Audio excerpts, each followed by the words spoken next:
Assalamu student, this is Sir Faisal Kaisar from SSAT Degree College. Welcome in first year accounting chapter number 4 lecture number first. आज हम लोग एक नया chapter जो cash book है उसका नाम वो हम आज पढ़ना शुरू करेंगे। ठीक है, होप सो कि आप लोगों को जो पहले के लेक्चर हैं वो अच्छे से समझ आ रहे होंगे। इससे पहले कि हम लोग चैप्टर स्टार्ट करें, इस चैप्टर के बारे में दो चार बातें आपसे करना चाहूँगा। कैश बुक जो हमारे पास चैप्टर है, बी नोटेड, जैसा कि नाम से ही जाहिर है कि कैश बुक यानी ऐसी बुक जिसमें सिर्फ कैश को रिकॉर्ड करना है। सो कैश बुक में जो भी ट्रांजैक्शंस, जो भी बिजनेस इवेंट्स को हम लोग रिकॉर्ड करेंगे वो सारे के सारे जो हैं वो कैश से रिलेटेड होने चाहिए। ऐसे इवेंट्स, ऐसी ट्रांजैक्शंस जो कैश से रिलेटेड नहीं है वो रिकॉर्ड हम नहीं करेंगे। वो ट्रांजैक्शन जो सिर्फ कैश बेसिस पर है, सिर्फ उन्हीं को ही हम लोग रिकॉर्ड करेंगे। So it is very easy topic कि आप लोगों ने सिर्फ उन ट्रांजैक्शंस पे नज़र रखनी है जो कैश बेसिस है, जो कैश से रिलेटेड है। अगर कहीं पे कोई चीज़ सेल करी है या कहीं पे कोई चीज़ परचेज कर रहे हैं और अगर वो उधार पर है तो हम ऐसी ट्रांजैक्शंस को, ऐसी एंट्रीज को हम लोग रिकॉर्ड नहीं करेंगे इन कैश बुक। ठीक है। सो हम लोग जो है इसकी सबसे पहले एक छोटी सी थ्योरी पढ़ते हैं और छोटी सी थ्योरी पढ़ने के बाद फिर हम लोग जो है एक इसका प्रैक्टिकल क्वेश्चंस देखेंगे कि इस क्वेश्चंस को हम लोग सॉल्व कैसे करते हैं। सो हम अपने नेक्स्ट स्लाइड पर चलते हैं, इसलिए कि हम लोग इसकी थ्योरी को देखें। कैश बुक क्या चीज़ है? कैश बुक हमारे पास जो है एक लेजर है। ठीक है, और ये लेजर जो है शो करता है date wise receipt and payments, records of the business. यानी ऐसी कैश बुक है जो हमारे पास किसी भी किस्म की रिसिप्ट हो, किसी भी किस्म की जो है। सो हम लोग जो हैं इस कैश बुक के अंदर जितनी भी कैश से रिलेटेड एंट्रीज हैं सिर्फ हम उनको रिकॉर्ड करते हैं। सो अच्छा, इसको हम लोग क्या कहते हैं? This is also called book of original entry. ठीक है, बुक ऑफ ओरिजिनल एंट्री हम लोग इसे कहते हैं। ये बहुत दफ़ा एमसीक्यूज जो है वो पेपर्स में पूछ लेते हैं। ठीक है, the cash book maintains track all type of cash transaction. तमाम की तमाम जो कैश ट्रांजेक्शन्स की बेस करती हैं हमारे पास ट्रांजेक्शन, सिर्फ उन्हीं को ही हम लोग रिकॉर्ड करते हैं। सो आपके पास यहाँ पर दो मेन चीज़ें हैं, यानी कहाँ से आप लोगों ने रिसीट करा।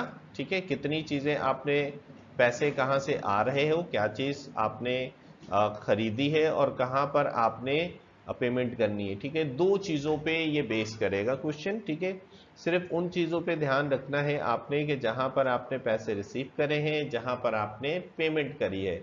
लेकिन जो भी हो, रिसिप्ट का हो या पेमेंट का हो, दोनों चीज़ें जो हैं वो कैश बेसिस होनी चाहिए, कैश पे होनी चाहिए।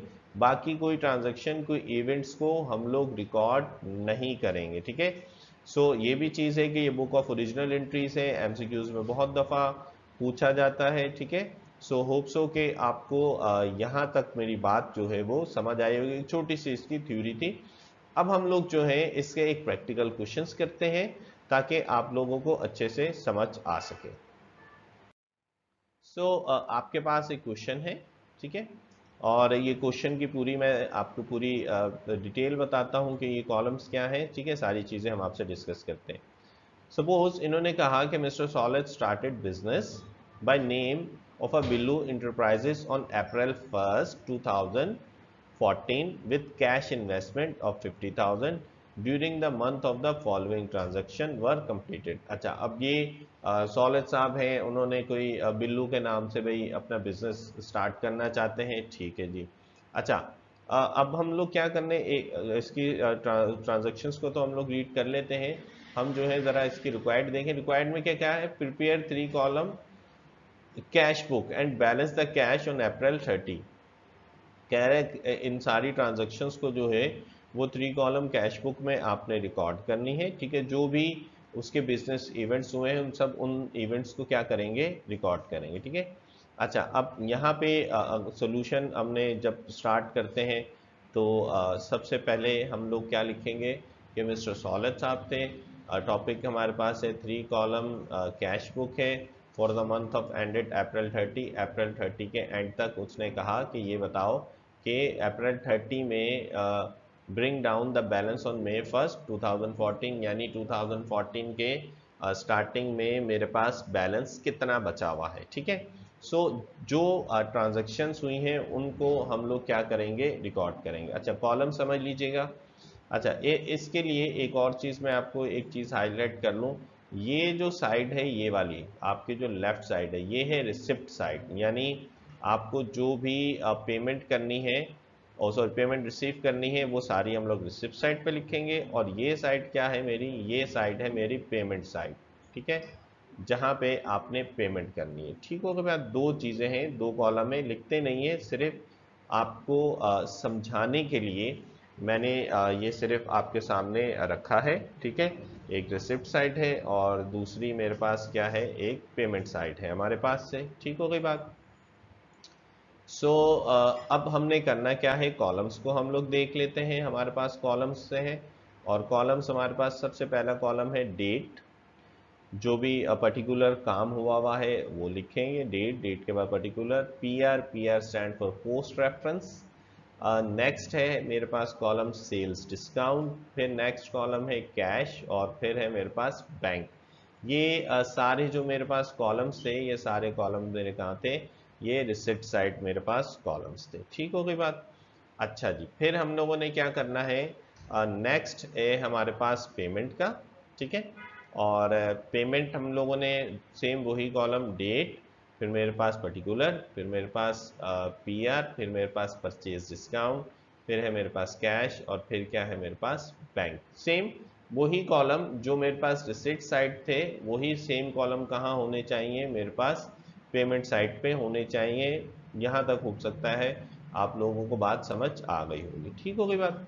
अच्छा, अब नेक्स्ट अगर हम बात करें फर्स्ट, फर्स्ट में क्या करा उसने, फर्स्ट को यानी अप्रैल फर्स्ट उसने बिजनेस स्टार्ट करा। अब अप्रैल फर्स्ट में जब उसने बिजनेस स्टार्ट करा तो उसने पैसे इन्वेस्ट करे हैं। ठीक है, कितने पैसे इन्वेस्ट करें, उन्होंने कहा जी mister Solar started business by the name of Billo enterprises. ठीक है, बिल्लो इंटरप्राइजेस से वो अपना स्टार्ट कर रहा है। कैश इन्वेस्टमेंट उसने कितनी करी है भाई, 5 लाख रुपए, यानी उस 50,000 रुपये, सॉरी, उसने 50,000 रुपये कैश इन्वेस्टमेंट करी है। यानी देखें यहाँ पर उसने किसी किस्म की कोई पेमेंट नहीं कर रहा। ये सिर्फ हम लोग क्या करेंगे कि अप्रैल फर्स्ट में वो बिजनेस में इन्वेस्ट कर रहे हैं। इन्वेस्टमेंट से मतलब कैपिटल। ठीक है, कैपिटल को उर्दू में हम लोग कहते थे सरमायाकारी। ठीक है, और वो किस शेप में कर रहा है, वो कर रहा है कैश में, तो इसलिए मैंने यहाँ पे जो अमाउंट लिखी वो कहाँ लिखी, कैश में। ठीक हो गई बात। तो हमारे पास कैपिटल और मेरे पास कैश में पड़े हुए हैं कितने पैसे, 50,000 रुपये मेरे पास कैश में रखे हुए हैं। ठीक हो गई बात। अच्छा, नेक्स्ट क्या है, नेक्स्ट हमारे पास क्या है कि open an account with the bank depositing cash 15,000 रुपये। इसने क्या करा, अपना बैंक अकाउंट ओपन करवाना है। ठीक है, और उसमें जो पैसे हैं, पैसे कितने डाल रहा है, ये 15,000 रुपये कह रहा है कि भाई डिपॉजिट कर दो 15,000। अच्छा जी, ठीक है। अच्छा, एक नॉर्मल सी कंडीशन है। मैंने क्या कहा, ये वाली जो साइड है आपकी, ये वाली साइड क्या है, ये आपके पास सारी रिसिप्ट साइड है। ठीक है, और दूसरी साइड क्या है मेरे पास, दूसरी साइड मेरे पास पेमेंट साइड है। ठीक है जी, ये हम लोगों ने ये इसको कंसिडर कर लिया। ठीक है। अच्छा, अब नेक्स्ट क्या है कि जब आपने बैंक अकाउंट ओपन करना है तो आप क्या करेंगे जी, अपने बैंक में जाएंगे और बैंक में जाके पहले पैसे उन्हें देंगे। जब आप पैसे उन्हें देंगे तो वो आपके अकाउंट में क्या कर देंगे, ट्रांसफर कर देंगे। सो फर्स्ट सिचुएशन क्या है मेरे पास, फर्स्ट सिचुएशन ये है कि हमारे पास जो पेमेंट है वो पेमेंट कितनी है, वो पेमेंट हमारे पास 15,000 है। ठीक है, सो जब हम लोगों ने 15,000 रुपये डिपॉजिट करवाने हैं तो हम क्या करेंगे, सबसे पहले बैंक जाएंगे और बैंक में जाके 15,000 रुपये बैंक वालों को देंगे। सो इसका मतलब ये है कि हमने सबसे पहले जाके उन्हें पेमेंट करनी है। तो अब पेमेंट कर रहे हैं तो पेमेंट का मतलब क्या है, पेमेंट के मतलब ये है कि हमने क्या करा, बैंक जाएंगे, किस डेट को, डेट मैंने मेंशन कर दी, डेट मेरे पास कितनी, अप्रैल 5। ये मैंने लिखा कि अप्रैल 5 को हम लोग कहाँ गए, बैंक में गए। क्या करने गए हम लोग, पेमेंट करने गए। ठीक है, अप्रैल 5 को बैंक में गए और बैंक में क्या करने गए हम लोग, पेमेंट करने गए। अब जो पेमेंट करी है वो किस शेप में करी है, वो हम लोगों ने करी है कैश में। ठीक है, कि भाई ये 15,000 रुपये ले, ठीक है, कैश, और हमारे अकाउंट में क्या कर दें आप, ट्रांसफर कर दें। ठीक है, अब जाहिर सी बात है कि जो वो पैसे लेगा, वो पैसे लेने के बाद क्या करेगा, पैसे लेने के बाद वो आपके अकाउंट में डिपॉजिट करवा देगा। ठीक है, आपके अकाउंट में डिपॉजिट कर देगा। इस अब सिचुएशन क्या हुआ कि वो पैसे जो आपने जमा कराए थे वो क्या होगा, वो जाहिर सी बात है आपके अकाउंट में क्या होंगे, आके रिसीव्ड होंगे। तो अब आप क्या करेंगे, यहां पर हमारे पास अगर देखें तो अप्रैल 5 को, ठीक है, अप्रैल 5 को क्या हुआ, अप्रैल 5 को कैश आया। ठीक है, कैश आया, ओ सॉरी, कैश आया है। ठीक है, और वो पैसे आए कहां पर हैं, वो आए हैं बैंक में, यानी रिसीव तो हुए हैं, लेकिन वो रिसीव कहां हुए हैं, आपके बैंक में हुए हैं रिसीव। ठीक है, मैं बात अपनी रिपीट कर रहा हूं, दोबारा सुनिएगा। उसने क्या करा, जो सहूलत था उसने क्या करा, बैंक में गया अप्रैल 5 को, बैंक में, और बैंक में जाके उसने पेमेंट करी, किसकी, कैश की सूरत में। उसने कहा कि भाई ये कैश ले लो और मेरे अकाउंट में क्या कर दो, आप डिपॉजिट कर दो। ठीक है, अब उन्होंने पैसे लिए, ठीक है, बैंक वालों ने पैसे रिसीव करे कैश की सूरत में। आपको कैश रिसीव हुआ, आपको कैश क्या हो गया, रिसीव हो गया। कितने कैश रिसीव हो गया, रिसीव हुआ है 15,000। ठीक है, वो कैश आपको रिसीव हुआ है, देख रहे, अप्रैल 5 को कैश रिसीव हुआ है 15,000, लेकिन वो किस शेप में हुआ है, बैंक में। पैसे आपके हाथ में नहीं है, वो पैसे कहां पर हैं, वो तो बैंक में है पैसे रखे हुए, तो वो वहां पर आपके बैंक में पैसे जमा हुए। अच्छा, अब ऐसी हमारे पास एंट्रीज जो दोनों तरफ रिकॉर्ड होंगी, ठीक है, वो कॉन्ट्रा एंट्री कहलाएंगी, और उसको हम लोग क्या करते हैं, सी से हाईलाइट करते हैं। देख रहे हैं, यहाँ भी सी लिखा हुआ नजर आएगा और यहाँ भी आपको सी लिखा हुआ आएगा। हमारे पास कॉन्ट्रा एंट्रीज को इस तरह रिकॉर्ड करते हैं। ठीक है, होप सो कि आप लोगों को ये जो ट्रांजेक्शन है ये समझ आई होगी। नेक्स्ट ट्रांजेक्शन हम लोग देख लेते हैं कि हमारे पास नेक्स्ट ट्रांजेक्शन क्या है। ठीक है, सो नेक्स्ट ट्रांजेक्शन क्या है मेरे पास, purchase merchandise for cash 10,000 and on account 12,000 from Aamir. अब यहां पर सीधी सी बात है, हमारे पास क्या है, दो चीजें आ रही हैं। हमारे पास कैश पर है और आपको नजर आ रहा होगा ऑन अकाउंट। ठीक है, अब आपको मैंने मतलब बताया हुआ था भाई कि क्या चीज है, कैश पे ऐसी ट्रांजैक्शन जो कैश से रिलेटेड है। आपने कोई चीज खरीदी और वो चीज किस पे थी, कैश पे थी, आपने पेमेंट कर दी। अब उसी में से कुछ आपने उधार भी किया हुआ था।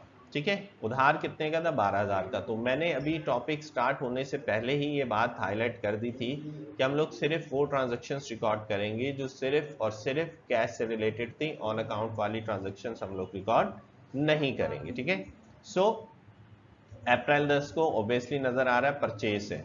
ठीक है, तो परचेज का मतलब यह है कि आपने कोई ना कोई पेमेंट करी है, कुछ रिसीव नहीं किया होगा। ठीक है, तो हम आपने क्या करा, अब देखें रिसीव तो नहीं करा, पेमेंट आ जाए। तो अप्रैल 10 को आपने क्या करा, परचेज करा। ठीक है, और परचेज क्या करा है आप लोगों ने, मर्चेंडाइज, और जो पेमेंट करी है वो पेमेंट की सूरत में करी है कैश में। तो आप यहाँ पेमेंट साइड पे आ गए, डेट में अप्रैल 10 लिखा, कंडीशंस क्या थी भाई, परचेज की थी। पेमेंट किस सूरत में करी है आपने, कैश की सूरत में, तो यहाँ पे आपने 10,000 रुपए कैश में लिख दिए। सिंपल सी क्वेश्चन है हमारे पास इस तरह। अच्छा, 12,000 जाहिर सी बात है, हमने ऑन अकाउंट था तो ऑन अकाउंट को हम लोग कहीं पे भी रिकॉर्ड नहीं करेंगे, ये सिंपल हम लोगों ने रिकॉर्डिंग कर दी। अप्रैल 14 को क्या हुआ, सोल्ड मर्चेंडाइज फॉर कैश 14,000 और ऑन क्रेडिट 6,000 टू अकबर। अब यहां पर भी वही सिचुएशन आ गई।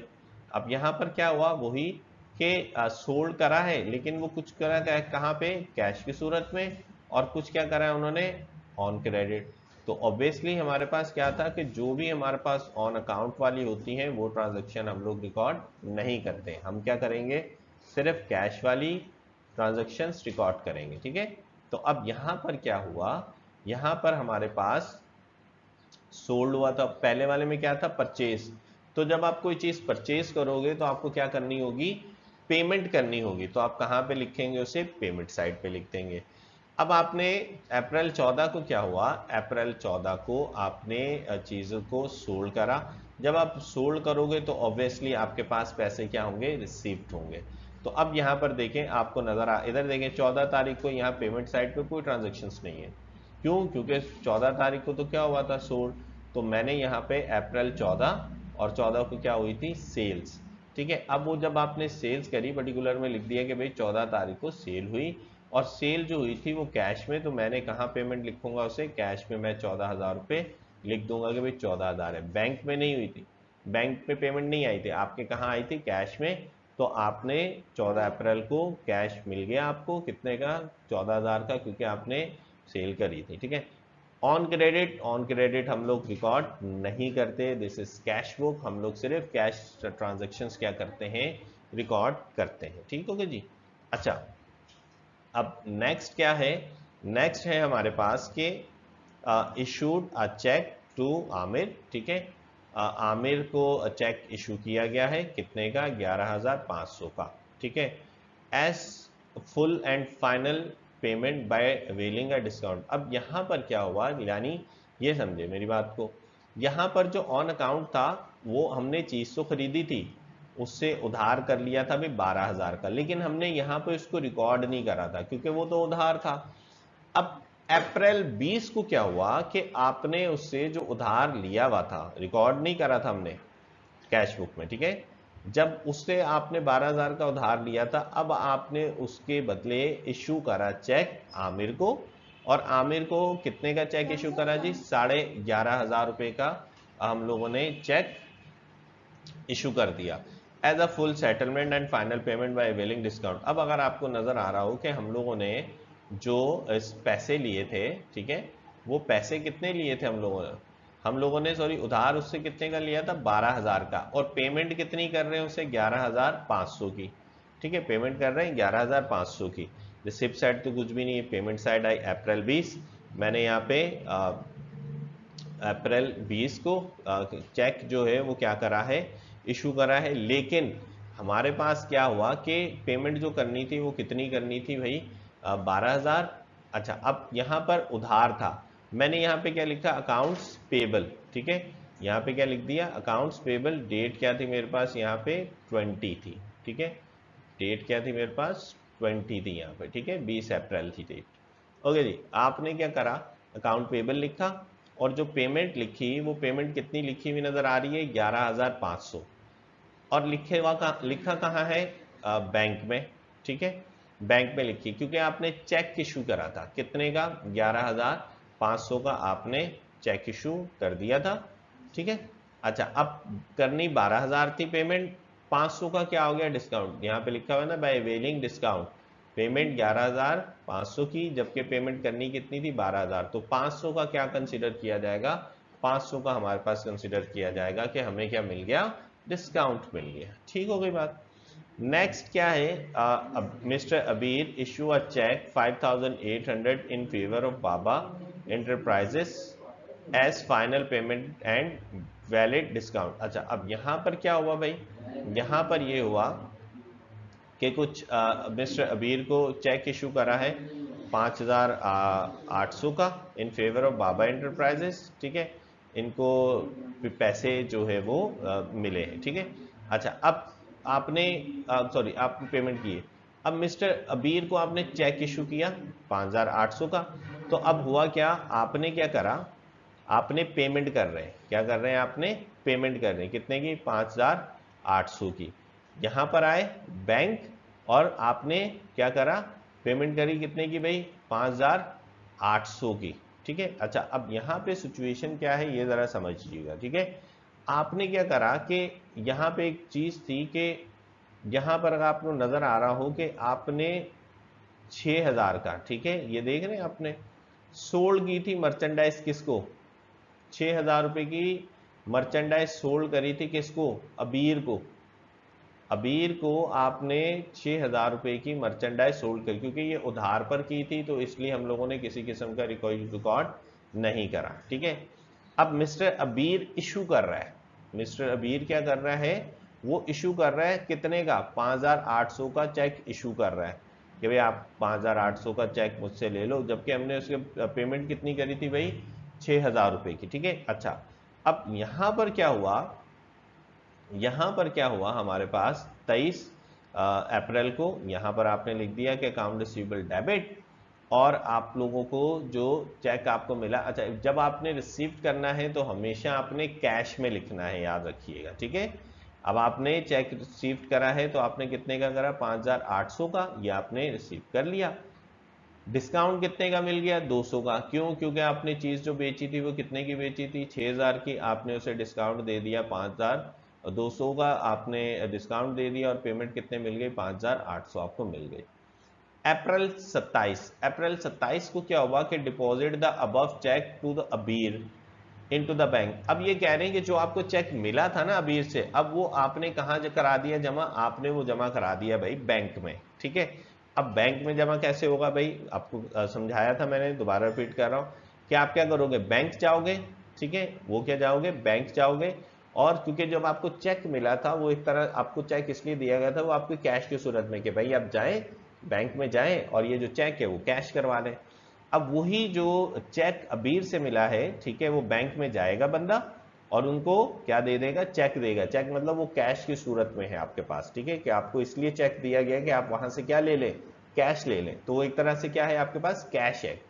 तो आपने क्या करा, बैंक गए, बैंक में जाके वो चेक दिया, यानी कैश की सूरत में दिया। वही चेक आपका क्या हो गया, आपका बैंक में आ गया। किस कंडीशन में, आपके आपके जो कैश मिला था वो पैसा सारा जमा कहां हो गया, जमा, वो जमा हो गया सारा बैंक में, आपके पास पैसा जमा हो गया। ठीक हो गई बात। सो यहां तक ये कंडीशंस थी। अब करेंगे हम इसकी कैलकुलेशन। कैश आपका सारा रिकॉर्ड हो जाएगा, प्लस कर लिया आपने टोटल 69,800, बैंक आपने प्लस करा 20,800, कैश आपने यहाँ प्लस करा 30,800, बैंक आपने करा 11,500। ठीक है जी, अच्छा नेक्स्ट हम लोगों ने क्या करना है, बी नोटेड, जो आपने पैसे रिसीव करे हैं और जो आपने पेमेंट करे। अब यहाँ पे जरा नोटिस कर लें, हम लोग क्या करने ला रहे हैं, आपने जितनी रिसिप्ट करी है उस पैसे को आपने पेमेंट से माइनस करना है। यानी आपने पैसे रिसीव करे 69,800, पेमेंट कर दी 30,800, तो बचेगा कितना, 39,800। That is called balance CD. इसको हम लोग क्या कहेंगे, बैलेंस सीडी। सेम प्रोसीजर है हमारे पास बैंक में। बैंक में आपने पैसे रिसीव करे थे 20,800, पेमेंट कितनी करनी है, 11,500, तो बच कितने गए, 9,300। ये क्या है, अप्रैल 30 तक की डेट है। सब टोटल यहाँ पे आपने लिख दिया कि भाई ये सब टोटल है, ये सारा लिख दिया। तो अप्रैल 30 को हमारे पास ये बैलेंस है। कॉलम्स में क्या करेंगे, जो हमारे पास बैलेंस है, जैसे आपको टी अकाउंट बनाना सिखाया था, ये सारा बैलेंस क्या हो जाएगा, यहाँ ट्रांसफर आ जाएगा। हमारे पास सारा बैलेंस यहाँ पर ट्रांसफर होकर आ जाएगा। कैश में कितना बचा हुआ था, 39,800, ये मैंने लिख दिया 39,800। यहां पर क्या था मेरे पास बैंक में 9,300, ये बैंक में आ गया। सो यहां पर आप लोग टोटल लिखेंगे, जैसे ये 69, ये भी मैंने लिख दिया, 20,800 ये लिख दिया। यहां पर इन सब का भी टोटल इसी तरीके से लिखेंगे, 69,800, 20,800। परचेज डिस्काउंट वैसे का वैसे ही आ जाएगा, दैट इज कॉल्ड टोटल। मई 1 को जो बैलेंस बचा हुआ है, बैलेंस बीडी, वो कितना था, कैश में 39,000 था और हमारे पास बैंक में कितना था, 9,800 मेरे पास बैलेंस बचा हुआ था। ठीक है, सो होप सो स्टूडेंट, ये फर्स्ट लेक्चर था, होप सो आपको समझ आया होगा। इसके बाद मजीद मेरे इसी टॉपिक के ऊपर लेक्चर आएंगे, होप सो कि आप लोगों को समझ आया होगा। नेक्स्ट लेक्चर के लिए अल्लाह हाफिज।